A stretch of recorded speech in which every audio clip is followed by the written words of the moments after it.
여야가 윤 대통령의 탄핵 심판을 위한 헌재 구성을 놓고 줄다리기를 이어가고 있습니다. 한덕수 권한대행은 헌법재판관 임명과 거부권 행사를 놓고 고심 중인데요. 이런 가운데 국민의힘 권성동 대표 권한대행과 더불어민주당 이재명 대표가 윤 대통령 탄핵소추안 가결 이후 처음으로 회동을 가졌습니다. 윤주진 국민의힘 미디어특별위원회 위원, 장윤미 전 민주당 법률위 부위원장 두 분과 함께 이야기 나눠보도록 하겠습니다. 두 분 어서 오십시오. 네, 안녕하세요. 예. 자, 오늘 권성동 당대표 권한대행, 또 이재명 대표 처음으로 회동을 했습니다. 일단 권성동 대행은 무분별한 탄핵소추안 국회 차원에서 철회해달라 이렇게 좀 제안을 했고, 이 대표는 국정안정협의체 꾸릴 것을 제안을 했습니다. 오늘 회동 어떻게 보셨는지요? 일단은 현재가 너무나 어수선한 전국 속에서 양당의 대표, 물론 권성동 대표는 권한대행이지만요. 양당의 대표자들이 모여서 어쨌든 국정을 협의한다는 것 자체는 매우 긍정적인 신호입니다만 예. 지금 현재 너무 첨예하게 대립하고 있는 이 전국에서 과연 양당이 서로가 좀 양보를 할 수 있는 여지가 있는지는 좀 여전히 불투명한 상황이고, 특히 오늘 같은 경우 좀 서로 다른 이야기를 좀 주고받는 모습이 있었습니다. 네네. 즉 권성동 대표는 개헌을 얘기했다면은 이재명 대표 추경을 얘기하고 있는데, 지금 이러한 것들보다는 실질적으로 조금 더 민생의 현안과 관련된 주요 법안들의 처리부터 조금 이번 12월 정기국회가 완전히 다 끝나기 전까지 좀 마무리를 짓는 것이 좋지 않을까, 그런 좀 제안을 드리고 싶네요. 예. 자주 만나자는 공감대도 있었다 이런 이제 분위기도 전해지긴 했었는데, 그런 부분은 좀 어떻게 보세요? 앞으로 계속 좀 만날 거라고 보시는지요? 근데 이제 앞으로 이 한덕수 권한대행 체제에서 물론 이 권한대행이라고 하는 것이 어디까지 권한을 행사할 수 있을지에 대해서 기준은 애매모호합니다. 그렇기 때문에 더더욱 여야가 어느 정도의 가이드라인을 좀 합의해주면 상당히 국정이 원활하게 운영이 될 수가 있죠. 논란도 좀 최소화시킬 수가 있고요. 예를 들어서 지금 대통령이 거부권을 행사하는 것과 한덕수 총리가 거부권을 행사하는 것은 완전히 성격이 다르지 않겠습니까? 그러한 부담을 고려한다면 애초에 좀 야당이 이제는 너무나 그동안의 입법권을 좀 남용해서 대통령이 거부권을 행사할 수밖에 없는 그러한 법안들을 무더기로 통과시키기보다는 여야가 한 번쯤 걸러서 거부권 행사하지 않아도 될 정도만이라도 좀 법안을 완화하는 그러한 과정들을 좀 여야가 거쳤으면 좋겠다. 그런 점에서 앞으로 회동을 많이 했으면 좋겠고, 다만 앞으로 권성동 권한대행이 원내대표로서 계속 당을 대표할 수 있을지 아니면 비대위 체제로 갈지에 따라서는 또 앞으로 회동 가능성은 좀 향방이 달라질 것 같습니다. 예.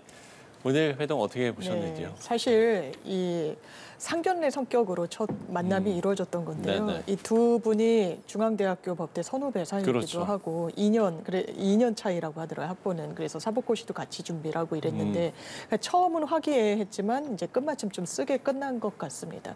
기본적으로 지금 민생 그리고 지금 대통령이 직무가 정지된 굉장히 위중한 상황에서, 그렇다면 국회가 뭔가 키를 쥐고 갈 수밖에 없어요. 그런 맥락에서 제안이 나온 것이 민주당 측에서 나온 국정안정협의체입니다. 예. 그런데 일부 언론 보도에서도 나왔지만 권성동 권한대행이 난 이재명 대표가 하는 거라서 싫다. 난 이재명이 하는 이런 부분에 동의할 수 없다는 취지로 이야기한 걸로 보도가 나오기도 했는데요. 이건 대단히 무책임하다라고 생각합니다. 지금 오로지 국민만 보고 정치를 한다면, 그리고 지금은 여당 지위는 없어졌습니다만 그래도 원내 제2당으로서의 역할을 좀 엄숙히 새긴다면 이런 부분을 마다할 이유는 없다고 생각하는데, 이런 부분과 관련해서도 입장차를 좁히지 못하는 부분, 아마 국민들께서는 당리당략적이다, 정치적 셈법만 계산한다라고 평가하실 것 같고요. 다만 예. 오늘 권성동 권한대행이 제안한 내용 중에 개헌과 관련해서는 저는 여야가 모두 좀 머리를 모아서 고민해 볼 필요가 있다고 생각합니다. 저희가 지금 이 순간 목도했던 건 이 5년 단임제 대통령, 정말 제왕적 대통령제의 폐해를 너무나 많이 봐왔기 때문에 4년 중임제나 아니면 이 권력 분할과 관련한 여러 좀 정치적인 상상력을 펴는 이런 적기인 부분도 사실 있는 것 같습니다. 예. 자, 상견례지만 그야말로 신경전이 오갔던 두 사람의 회동. 두 분께서는 어떻게 보셨는지 일단 좀 이야기를 들어봤습니다. 지금 이제 여야가 첨예하게 대립하고 있는 게 결국에는 이 헌법재판관 3명 임명 문제, 이 부분을 두고 지금 여야가 첨예하게 대립 중인데, 우원식 의장이 한덕수 대행에게 3명의 인사청문 절차 마무리되는 즉시 임명하는 게 합당하다 이렇게 밝히기도 했고요. 글쎄 이 부분 앞으로 좀 어떻게 진행될 거라고 보시는지요? 저는 과거 사례와 좀 비춰봤을 때 사실상 권한대행이라 할지라도 네. 국회가 추천하는 몫의 그 헌법재판관이기 때문에 아주 적극적인 인사권 행사라고 보기에는 사실은 좀 어려운 것이 사실입니다. 네. 또 과거에 박근혜 전 대통령 사례를 좀 소환하고 있지만 그 당시에는 대통령이 지명하는 몫의 헌법재판관의 후임이었기 때문에 황교안 권한대행이 이제 임명을 하지 않았던 것이죠. 하지만 이제 제가 왜 권성동 권한대행이 왜 이러한 주장을 좀 하면서 야당을 압박하느냐. 저는 헌법재판관의 임명을 하지 말아라.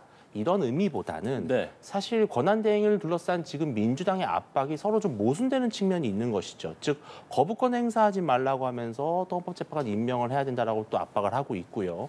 이러한 여러 가지를 봤을 때 또 양국관리법이라든지 정말 여야가 좀 첨예하게 입장이 다르고 그동안 윤석열 정부가 일관되게 거부권을 행사해 왔던 법안들이 있습니다.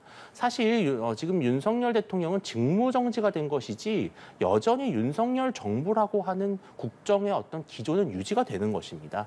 그래서 저는 권성동 권한대행이 지금 헌법재판관 임명에 대해서는 일단은 좀 반대 목소리를 내지만 예. 결과적으로는 권한대행의 권한 범위에 대해서 민주당이 너무 일방적으로 결정할 것이 아니라 여야가 함께 협의해 나가자라는 차원의 어떤 압박 카드가 아닌가 해석이 됩니다. 예. 그러니까 민주당이 거부권 문제와 또 이 재판관 문제 상당히 모순적인 게 아니냐. 국민의힘에서는 지금 어쨌든 이게 반발하고 있는 상황이거든요. 일단 그 부분과 관련해서 말씀드리면요. 일단 헌법 71조에 권한대행이라는 단어가 나옵니다. 대통령의 권위나 사고 시에 국무총리가 권한을 대행하는 거예요. 그런데 국무총리라는 직책은 선출직 국민들로부터 투표로 선출된 공무원 자리는 아닙니다. 대통령이 지명하고 임명한 자리인 거죠. 그러니까 대통령과는 당연히 권한 대행이라는 말이 붙습니다만 동일하게 행사한다고 헌법학계가 보지 않습니다. 예. 그렇다면 어느 정도로나 보냐. 현상 유지를 한다는 거예요. 이를테면 대통령의 권한 중에 개헌권, 발동 권한이 있습니다. 이걸 권한 대행이 할 수 있겠습니까? 그렇지 않다라는 거죠. 이를테면 적극적인 임명권 행사도 마찬가지입니다. 거부권 행사도 이 맥락에서 법률 거부권이란 건 대통령의 고유 권한이고 상당히 적극적인 본인의 권한 행사입니다. 이걸 권한 대행이 행사하는 것이 과연 맞느냐라는 문제의식이 있는 부분이죠. 그래서 이 부분이 헌법재판소 재판관들은 임명을 하고 거부권 행사를 하지 말아라는 게 뭐 일견 모순된다고 말씀 주실 수 있겠습니다만 지금 제가 말씀드린 이 현상 유지에 국한돼야 된다라는 점에 비춰보면 이게 모순되지 않는다는 말씀을 드리고 싶고요. 예. 헌법재판관 관련해서도 마찬가지입니다. 일부 국민의힘 인사들은 민주당이 과거에는 헌법재판관 권한대행이 임명 못한다고 하지 않았느냐라고 하지만 헌법재판관은 기본적으로 세 축으로 임명이 되는 겁니다. 대법원장이 3명, 대통령이 3명, 국회 몫에 3명이 있는 거예요. 그럼 대통령이 임명하는 부분과 관련해서 권한대행이 임명한다. 이건 대단히 적극적인 거죠. 그래서 민주당이 과거에 황교안 권한대행 체제 때 반대했던 겁니다. 지금은 국회 추천 몫이에요. 2명 민주당, 1명 국민의힘. 그래서 형식적인 임명권만 대통령이 평시에도 이 행사를 하는 겁니다. 그런 어떤 소극적인 행사 권한 범위에 있기 때문에 지금 권성동 권한대행이 이건 할 수 없다, 해서도 안 된다라고 이야기하는 건 이건 상당히 정파적인 거죠. 정치적인 겁니다. 사실상 공석으로 비워두고 만약에 6명 전원 일치로 헌법재판관에서 윤석열 대통령에 대한 파면 결정이 나오더라도 네. 그 결정 자체에 정당성을 부여하지 않겠다는 거죠. 9명일 때와 6명일 때는 다를 테니까요. 또 이거 6명 체제를 한 게 맞느냐는 일각에 또 의구심이 나올 수 있는 그 여지를 전 정치인이 열어둬서는 안 된다고 생각합니다. 예. 짧게 반론하시겠습니까? 그런데 저는 이런 점을 좀 여쭤보고 싶어요. 예를 들어서 김건희 여사 특검이라든지 상설 내란 특검 같은 경우도 자, 그러면 결국에 마지막에는 국회가 추천한 특검 후보자 중에 1명을 권한대행이 골라야 됩니다. 사실 이것 또한 상당히 적극적인 어떤 인사권에 해당하는 것이거든요. 왜냐하면은 특검이라고 하는 것 자체가 상당히 보완적으로서 특수한 경우에만 허용되는 일종의 행정기관에 소속되어 있는 수사의 권한을 일부 국회에서 처리한 특검법으로 지금 추진을 하는 것인데 그렇다면 마지막에 한덕수 총리가 권한대행으로서 특검 후보자 중에 누구를 특검으로 고를 것이냐에 있어서도 그럼 민주당은 어떠한 주장을 할 것이냐. 이게 헌법재판관 임명과도 사실은 좀 맥이 다 있는 문제들이거든요. 저는 그렇기 때문에 이 거부권 행사, 저는 헌법재판관 임명에 대해서 거부권 행사된다, 임명하지 말아야 된다 이렇게 주장드리는 것은 아닙니다. 예. 법리적으로 원칙적으로 봤을 때는 헌법재판관 임명하는 것이 맞습니다. 그러나 권한대행의 권한을 행사하는 문제를 야당이 결정해서 야당이 하라는 대로 하고 야당이 하지 말라면 안 하고 이런 식의 어떤 움직임은 상당히 좀 우리 국정을 혼란스럽게 만들 수 있다. 그런 부분을 말씀드리는 것입니다. 예. 헌법재판관 인사청문회는 23일에서 24일에 열릴 예정인데 여기에 이제 여당은 불참하는 겁니까? 현재로서는 지금 야당이 너무 독주하고 있는 이러한 국회 모습에서 청문회도 심지어 인사청문회 위원장까지 독자적으로 결정하는 그러한 모습들에 여당이 끌려가지 않겠다라는 모습을 보입니다. 예. 하지만 이제 앞으로 이런 식으로 계속해서 여야가 대결 정국으로만 가는 것은 둘 다 부담이 되기 때문에요. 저는 어느 정도 이 한덕수 총리가 예를 들어서 어떠한 아주 민감한 예민한 법안에 대해서는 거부권을 행사하는 것을 민주당도 일정 부분 묵인하는 정도 수준에서 받아들인다면 그렇다면 여당도 헌법재판관 인사청문회 같은 중요한 이러한 사안에 대해서는 참여하는 모습으로 가지 않을까 예상을 해봅니다. 예. 민주당은 만약에 이제 국민의힘이 이 인사청문회에 들어오지 않더라도 27일에 임명동의안 처리하겠다 네. 이런 입장인 거죠? 그렇습니다. 할 수밖에 없는 거죠. 왜냐하면 그 속내가 너무 사실 빤히 보이는 거 아니겠습니까?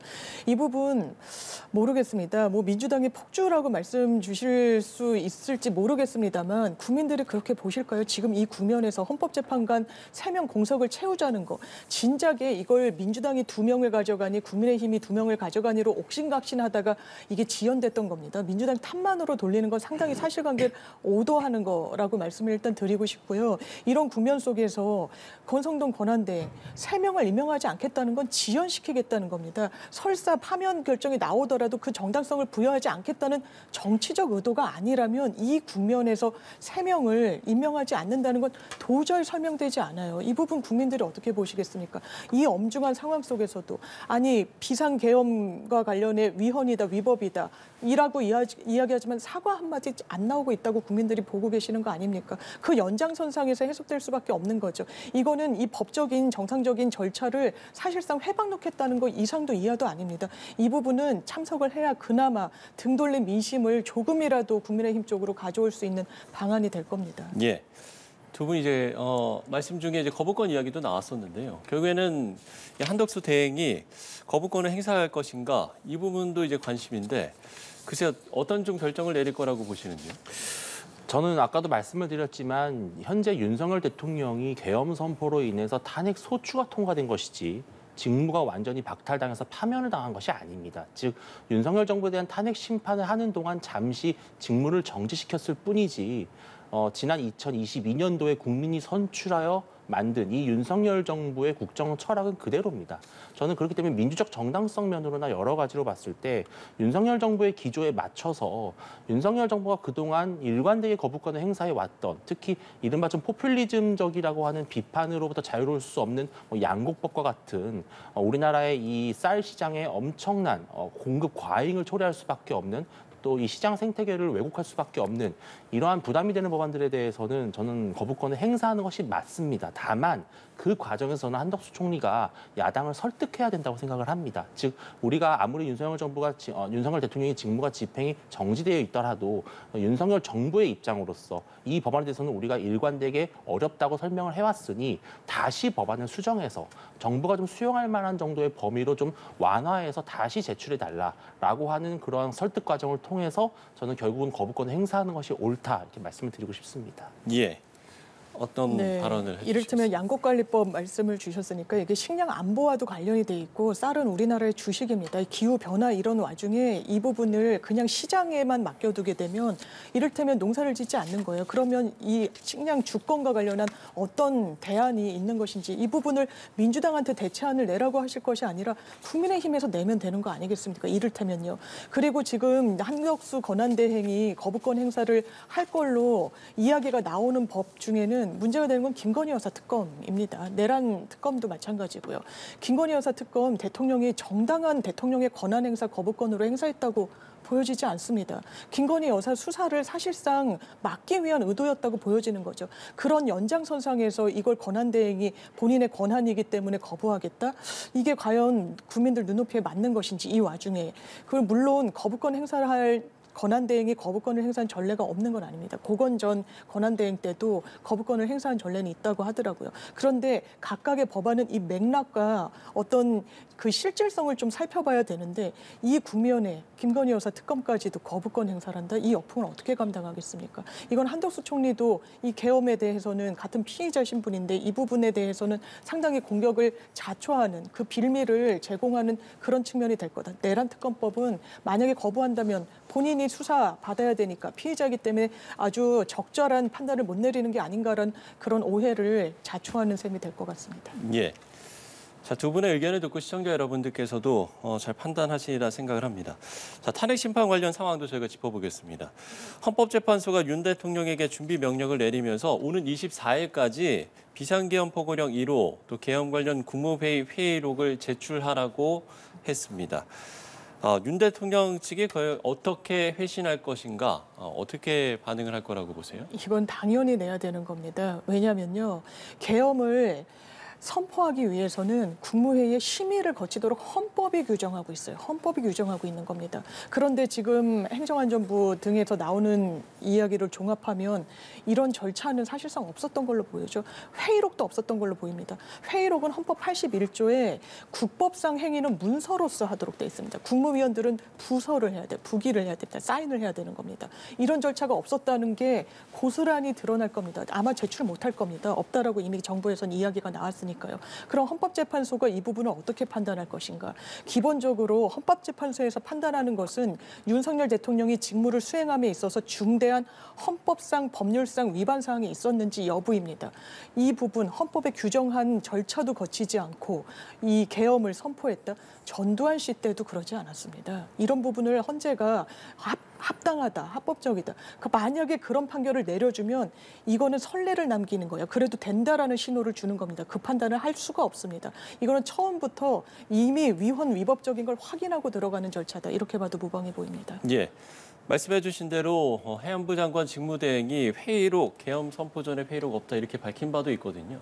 그 당시의 상황을 좀 복기해 보면 어떤 이 계엄의 선포 과정이 매우 차분한 가운데에 사전에 충분한 논의와 계획을 세운 상태에서 추진된 것이 아니라 네. 사실 안타깝게도 대통령이 어떻게 보면 약간 즉흥적이고 충동적인 결정에 의해서 계엄이 선포가 됐고 그 과정에서 국무총리를 비롯한 국무위원들도 이 대통령을 말릴 어떤 여유조차 시간적 여유조차 없었다는 거 아니겠습니까? 물론 맞습니다. 헌법상 모든 국가적인 어떤 업무는 문서를 통해서 부서를 해야 되는 것이 맞죠. 그것이 원칙이나 일반적인 예외적인 상황에 있어서도 특수한 경우에는 이 회의록이 없다는 것 자체만으로도 국무회의의 심의를 거쳤다, 거치지 않았다에 대한 판단을 가르기에는 다소 조금 부수적인 것은 아닌가 하는 생각이 듭니다.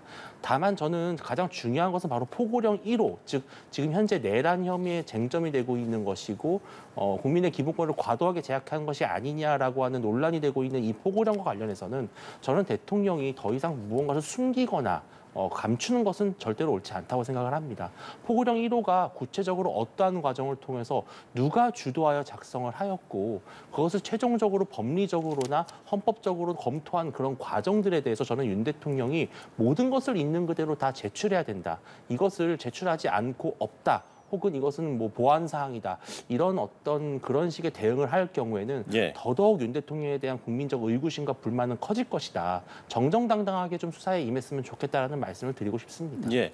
수사와 관련된 대응도 저희가 짚어보면 검찰이 윤 대통령 사건의 공수처에 이제 이첩을 하기로 했는데 글쎄요, 그동안 이제 중복 수사 조정이 필요하다. 이게 윤 대통령 측의 입장이었잖아요. 앞으로 좀 대응이 달라지는 겁니까? 어떻게 예상을 하세요? 근데 여전히 검찰이 모든 사건을 이첩한 것은 또 아니고 검찰이 지금 움켜쥐고 있는 사건도 아직은 여전히 남아 있습니다.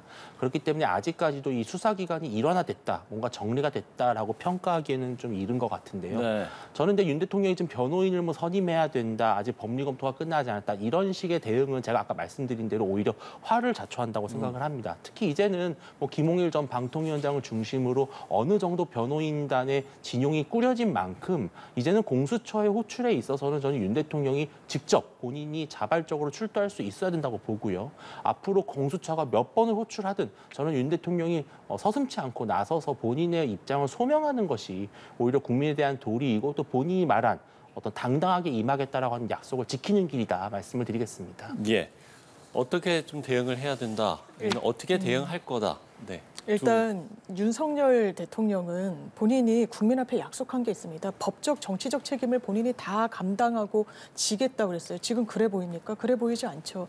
헌법재판소에서 보내는 안내 서류는 일부러 받지 않는 것 같습니다. 그리고 계속해서 소환 통보서를 도달받았음에도 변명으로 일관했던 거죠. 왜냐하면 지금 내가 공수처로 나가야 될지 검찰로 나가야 될지 모르겠다. 그러니까 교통정리가 어느 정도 된 겁니다. 피의자 윤석열에 대해서는 공수처가 수사한다라는 겁니다. 교통정리가 이루어진 부분이죠. 이제 더 이상은 내가 어디로 나갈지 몰라서 중복수사라서 내가 나가지 않겠다는 변명은 통하지 않는 겁니다.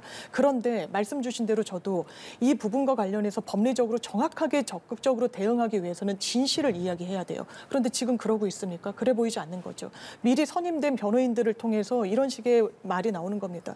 대통령은 내란죄의 주체가 될 수 없다. 아니요. 왕이라면 모르겠습니다. 우리가 왕정국가에 살고 있다면 그거는 흔들리지 않는 권력이기 때문에 내란죄의 주체가 될 수 없을 수 있겠죠. 근데 내란죄가 보호하는 법익은 우리 대한민국의 민주주의입니다. 윤석열 대통령 개인이 아니었습니다. 그걸 허물어버렸는데 내란죄의 주체가 될 수 없다라는 이야기가 나오고 폭동이 아니다. 폭동은 정확하게 법원에서 이를테면 이런 식으로 규정하고 있습니다. 한 지방의 평온을 해하는 위력이 행사될 때라는 겁니다. 하늘에서 헬기가 국회로 내리고 총을 무장을 한 그런 군경이 국회로 들어가는 게 폭동입니까? 아닙니까? 상식선에서 생각하면 되는 겁니다. 그런데 이런 장외전을 지금부터 펼친다? 김용현 전 장관은 뭐라 그랬습니까? 이 제대로 된 나라를 미래에게 건네주기 위한 윤석열 대통령의 소중한 뜻을 받든 거라 그랬습니다. 이게 맞습니까? 지금 이 상황에서 아마 법리적으로도 이런 법적 투쟁을 같은 논리에서 가져가겠다는 걸 숨기지 않고 있는데 이거 패착입니다. 법원이 받아들여줄 의도 없고요. 국민들 마음속에선 더 멀어지는 거고 정말 굉장히 소수인 일부 지지층만 보고 하는 정치를 지금 이 국면에서 대통령이 하면 되겠습니까? 예. 자, 양당 상황도 저희가 좀 짧게 짚어보겠습니다. 먼저 국민의힘 같은 경우에는 지금 이제 누가 비대위원장을 맡느냐 이 부분을 갖고 이제 오늘도 의원총회가 있었습니다만 결국에는 아직까지 이제 구체적인 후보군을 추리지 못하고 있는 것으로 지금 전해지고 있는데 어떻게 좀 결정이 나겠습니까? 뭐 예단할 수는 없습니다. 워낙 지금 인물을 찾기가 어려운 구인난에 시달리고 있는 것이고요. 지금 이런 위기 상황에서 여당을 수습할 수 있는 정치력과 어떤 리더십까지 겸비한 그러한 인사를 당 내외를 막론하고 찾기는 쉽지 않을 것입니다. 그래서 이제 권성동 원내대표가 결국은 원내대표이자 당대표 권한대행으로서 비상대책위원장까지 맡는 것이 어떠냐라고 하는 절충안이 나오고 있지만 예. 이거는 이제 권성동 원내대표가 지난번에 원내대표가 됐을 당시에는 한동훈 대표라고 하는 현직 대표가 있었고 이것에 맞서서 또 그래도 어느 정도는 친윤계의 의원들의 마음을 헤아릴 수 있는 좀 안정적인 리더십이 필요하다라고 하는 판단 때문에 권성동 원내대표가 약간 반사 이익을 얻은 면이 없지 않아 있습니다.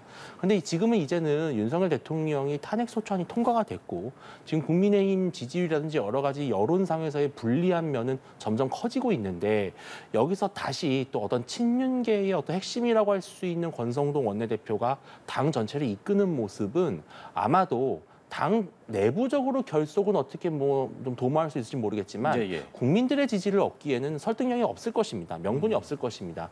저는 말씀드린 바와 같이 친윤계, 친한계가 이제는 없어야 됩니다. 그렇다면은 개파의 어떤 색깔이 강하지 않고 당 전체를 수습하면서 어쩌면 일어날 수 있는 조기 대선을 지금부터 어느 정도 대비할 수 있는 그런 좀 중립적인 리더십이 필요하지 않나라는 말씀을 드리겠습니다. 예. 권성동 대행의 겸직 가능성은 좀 낮게 보이는 것 같은데요. 네. 어떻게 좀 전망하세요? 저도 외부에서 어떤 중량감 있는 인사를 영입해오는 거는 지금 국면에서 쉽지 않다는 건 10분 이해가 됩니다. 네네. 그리고 지금 국민의힘에 승선하고자 하는 외부 인사들이 적겠죠, 아무래도. 그럼에도 불구하고 지금 국민의힘은 다급해 보이지는 않습니다. 지금 원내대표로 많은 의원들이 권성동 의원, 친윤계의 좌장이다, 맏형이다 이렇게 지칭되는 아주 상징적인 정치인이죠. 그런 부분과 관련해서 이게 과연 계엄에 대한 사죄나 이런 부분이 녹아져 있는 것인가. 지금 거론되는 인물들도 마찬가지입니다. 뭐 권성동, 권영세 의원, 그러니까 권영세 의원 같은 경우에도 이 정부에서 국무위원을 하셨던 분이시죠. 그래서 책임에서 좀 가까이 붙어 있는 분이라고 할 수도 있고 또 나경원 의원 이야기도 나오는데 저는 최근에 개헌 국면에서 어떻게 이야기하셨습니까? 민주주의라는 건 이렇게 어떤 시민들의 부름에 즉각적으로 바로 호응하는 게 민주주의가 아니라는 취지로 SNS 글을 올렸어요. 전 정반대로 생각합니다. 이런 민심에 귀 기울이고 즉각적으로 수용하는 게 정치인의 책무라고 생각합니다. 그런데 이런 반대되는 눈높이, 이게 비대위라는 건 기본적으로 이 비상 상황을 타개하고 말씀 주신 대로 조기 대선까지도 관리를 해야 되는 상황인데 이런 면면의 인물들로 국민의힘 마음 얻을 수 있겠습니까? 우리 미래 세대가 계엄을 교과서에서만 보다가 지금 현장에서 봤습니다. 현실에서 목도했어요. 보수정당 지지하기 쉽지 않습니다. 그럼에도 불구하고 쇄신책이 나와야 되는데 그냥 내부 인사들 중에 그것도 친윤의 어떤 그런 색채를 버리려는 노력조차 하지 않는 이 상황 좀 안타깝게 생각됩니다. 예. 자, 민주당 얘기도 짧게 해보죠. 이재명 민주당 대표는 공직선거법 위반 사건 항소심 통지서를 수령하지 않고 변호사도 선임하지 않은 것으로 알려졌습니다. 지금 국민의힘은 내년 2월 15일까지 재판을 마무리해달라라는 내용의 추가 의견서 법원에 제출하기로 했는데 이 부분은 좀 어떻게 보고 계신지요? 국민의힘에서 이렇게 날짜를 딱 못 박지 않아도 이 사건은 신속하게 진행이 될 겁니다. 그리고 하도 이제 지연 전략을 쓴다라고 해서 제가 네. 기록이 언제 넘어갔는지를 한번 찾아봤어요. 12월 6일 날 넘어갔더라고요. 기본적으로 1심 선고가 나오면요. 기록이 상당히 많이 축적이 돼 있지 않습니까? 예, 예. 그러면 항소심 재판부로 보내는데도 시간이 많이 걸려요. 그래서 넘어간 시점부터 개시가 사실상 되는 겁니다. 그게 12월 6일이었던 거예요. 네네. 그리고 송달을 보냈는데 이사를 갔다라는 거죠. 이사 불명으로 송달받지 못하고 그런데 보통의 경우는 그런 단계에서 공시송달 조치를 하지 않습니다. 공시송달은 송달된 걸로 일정 기간을 주고 그냥 간주해버리겠다라는 거예요. 근데 재판부도 어떤 이런 여론 지형이나 여당의 입장 같은 걸 아주 이제 무신경하게는 신경을 안 쓴다고는 볼 수 없는 그런 거죠. 오히려 이례적으로 조금 빨리 진행되는 부분도 있는 겁니다. 이 단계에서 공시송달을 하는 이런 점들을 보면요. 그리고 조희대 대법원장이 633 원칙 지켜줘야 된다고 했습니다. 그럼 선거법과 관련해서 지금 이 사건이 게시되고 있는 거 아닙니까? 예, 예. 그럼 3개월 안에 아마 신속하게 재판을 끝내려고 재판부도 노력을 하겠죠. 이런데 계속해서 주진우 의원 등 국민의힘 인사들이 몇 월 며칠까지 끝내라? 이건 대단한 월권 행위입니다. 이 소송의 당사자도 아니고요. 부적절하다고 생각합니다. 예. 지연 전략이 아니고 그리고 지금 국민의힘의 대응은 상당히 부적절하다 이렇게 이야기를 해주셨거든요. 항소심 통지서 이사 가서 못 받았다. 본인이 법원에 가서 받아오면 되는 것입니다. 사실 그거는 전혀 어려운 것이 아닌데 이런 식으로 물론 뭐 바쁘겠죠. 당연히 바쁘고 정신이 없겠지만 이런 식으로 받지 않는다라는 것은 결과적으로 무엇이겠습니까? 조기 대선이 하루라도 빨리 이루어져야 본인의 사법 리스크와 무관하게 대선에 직행할 수 있다라는 계산 때문이겠죠. 그런데 저는 국민들의 관점에서 여쭤보고 싶습니다. 지금 국민들이 현직 대통령 임기가 중단되느냐 마느냐의 기로에서 상당한 혼란을 느끼고 있습니다. 자, 그런데 이재명 대표 누가 뭐래도 유력 주자입니다. 만약에 조기 대선이 이루어진다면 가장 대선 가능성이 높은 사람 중에 한 명이죠. 인정하겠습니다. 자, 그런데 1심 재판까지밖에 안 나온 재판이 앞으로 진행이 돼서 대통령이 당선이 됐는데 고작 2개월, 3개월 후에 또 사퇴할 수도 있다. 이러한 혼란을 왜 우리 국민들이 감당해야 되는 것입니까? 저는 현실적으로 봤을 때 이재명 대표에 대한 사법 리스크 적어도 공직선거법 판단만이라도 나와야 국민들이 그렇다면 이재명 대표를 평가할 수 있는 객관적인 환경이 조성되는 것입니다. 1심 선고만 해도 2년 2개월이 걸렸거든요. 더 이상 지연시킬 수 있는 명분이 없고요. 저는 이재명 대표에 대해서 공직선거법 최종심이 나온 다음에 그 다음에 만약에 치러질 조기 대선이 있어야만 국민들도 가장 객관적이고 현명한 판단할 수 있다. 그런 말씀 드리고 싶습니다. 예, 알겠습니다. 오늘 이야기 여기까지 듣도록 하겠습니다. 윤주진 국민의힘 미디어 특별위원회 위원, 장윤미 전 민주당 법률위 부위원장 두 분과 이야기 나눠봤습니다. 두 분 말씀 고맙습니다.